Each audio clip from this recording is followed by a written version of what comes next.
you pray with me? May the words of my lips and the meditations of each of our hearts be acceptable to you, O God, our strength and our Redeemer. Amen. We all, myself very much included, wanted this to be the year that we could gather safely and happily, unmasked and stress-free. This is my second Christmas Eve with you all, and it was supposed to be back to some kind of normal, back to the joyful Christmas Eve candlelight service that we all so look forward to. But here we are, many still on Zoom, a much smaller number in the pews. We're still waiting.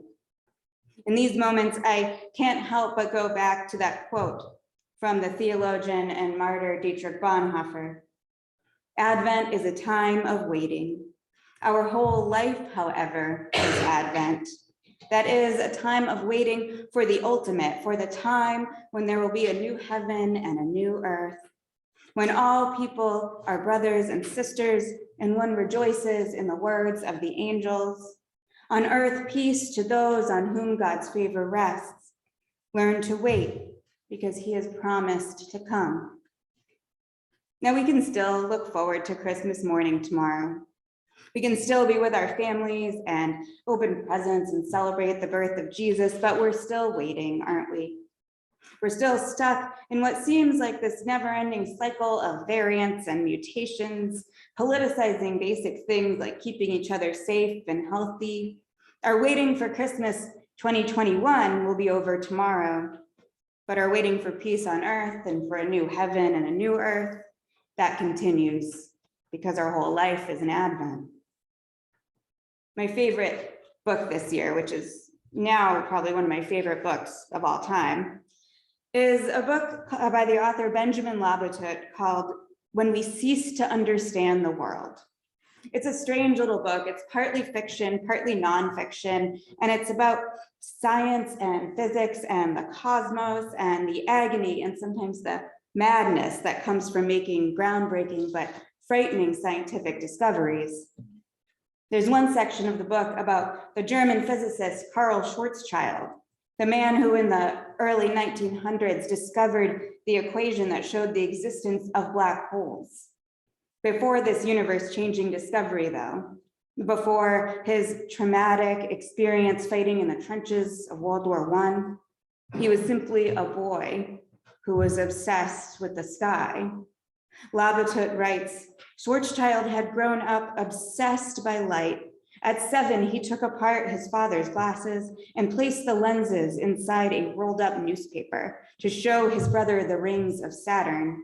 He passed entire nights without sleep, peering up at the sky even when it was completely cloudy. His father, unnerved to see his son spellbound by that darkened firmament, asked him what he was searching for. The boy told him there was a star hiding behind the clouds that only he could see. A star hiding that only he could see. What I would give right now to have some of young Schwarzschild's idealism, what I would give to have some of that imagination and obsession with lights that we can't see, but that we know without a doubt are there. Because tonight, this service, the whole season of Advent, it's about finding a light in the darkness. It's about following a star to hope, to peace, to joy, and to love. But it's also about waiting for that light and trusting that it's always there, even when it's impossible to see. Now, as with many brilliant minds, Schwarzschild was incredibly sensitive to the world around him and increasingly anxious about the politics and the violence that led to World War I. The uncertainty and fragility of the society he lived in, of the world and of the universe. And the more brilliant discoveries he made about the cosmos, the more anxious and frightened he became, because the more he uncovered, the less the universe seemed to make sense. When he discovered the probable existence of black holes, he spiraled.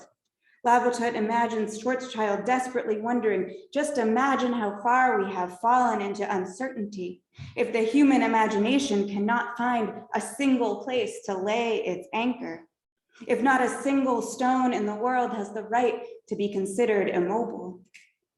He spent much of the rest of his life, when he wasn't fighting in the trenches, actually working to prove himself wrong.